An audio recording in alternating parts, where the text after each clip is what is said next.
Let me give you some history on Airbnb. The idea of Airbnb came about in October 2007 when two roommates, Brian and Joe, decided that they wanted to turn their apartment into a bed and breakfast. And what their idea was to put an air mattress in their living room and offer breakfast to people that were looking for short-term quarters if they couldn't find a hotel. Fast forward to today, Airbnb has become what it is. It's an international phenomenon. It's probably bigger than they ever anticipated. Now, you might be asking, why am I giving you this history? The reason I'm giving you this history is because I oftentimes get people calling me and asking me or wanting to know how to get into the Airbnb game and doing so with little or no money. So my response is always the same. Study history, and that's how you can begin. Today, it's easier to get in the short-term rental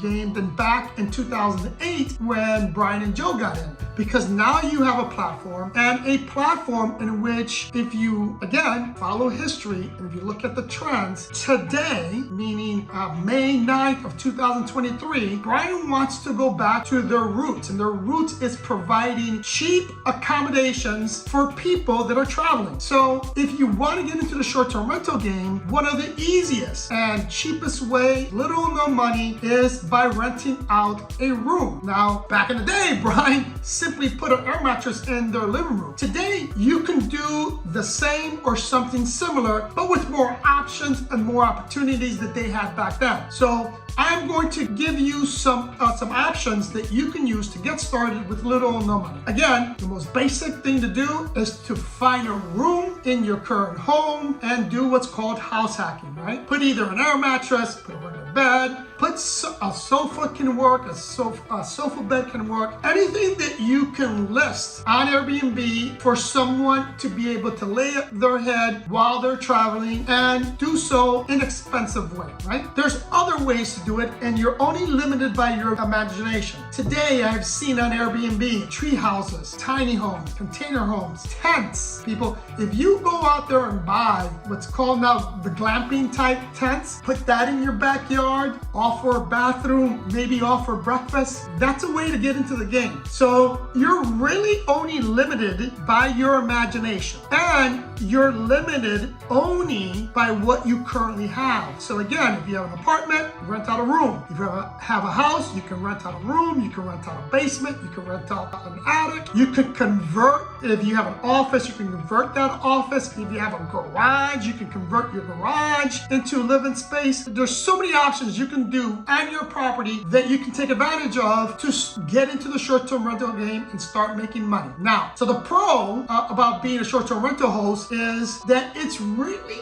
easy to do. You're only limited by your imagination. It's also very flexible. You decide how you want to operate. Again, you can buy a property, you can find alternative financing, you can go to a traditional banking route and go that route. You can rent out a room, you can get a fifth wheel, an RV, a Winnebago. Again, anywhere where someone can sleep on, you can put on Airbnb. So your flexibility is there, and your entry point is very low, again, depending on which route you go, just to get into the game. Now, that'll give you the ability to determine whether or not this is something you want to do. In addition to that, one of the things that you need to understand is by starting that way, starting like Brian and Joe did back in the day, it'll also teach you and tell you if it's something that you like, you enjoy, and that you can see yourself doing at scale in the future. But here are the cons. Because there's always pros and cons, right? The con is that as a short-term rental host, there's really a lot of work that goes behind hosting. It's not just putting something up on Airbnb, right? Whatever you decide to put on, if you want to be competitive, you have to be very creative on how you set it up. You have to take photos, create the listing. Once the listing is up and running, you have to answer inquiries. When guests there, you have to attend to the guest. And then when the guest leaves, you have to clean the property. So it's not something that's going to be passive. It's going to require work. And then the other con is that if you're going to start off like Brian and Joe did, you have to be okay with having strangers coming into your house. And you have to understand that not all guests are going to be high quality guests. You really need to learn how to vet these people. And even with the most perfect vetting process, a bad guest here and there may sneak in, okay? Be aware of that. So that's a con. Now, let's assume that you don't want to do any of that. But, and this is going to be I'm actually going to shift here a little bit because I want to bring this up because I'm always asked this question. That is how to offset travel costs. Now, another thing you can do to earn a little extra money. Now, you can do this to offset your own personal vacations, or you can do this to make extra money when your property is not being used. And what I'm referring to is if you have a job in which it takes you away from your property often, or again, if you want to travel the world like I do and you want to go to Europe for a couple of weeks, but you just don't have the money to do so, then I would consider setting up your property as a short-term rental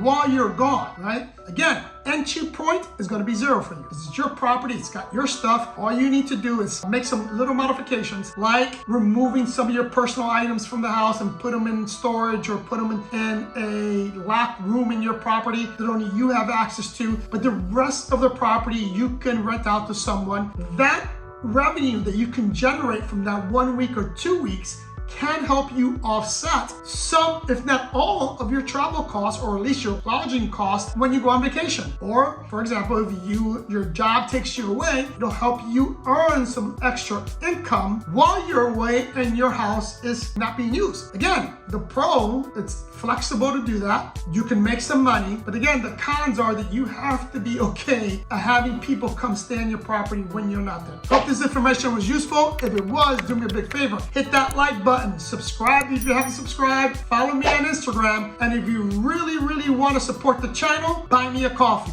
The link's below. Love you guys, and I'll see you in the next one.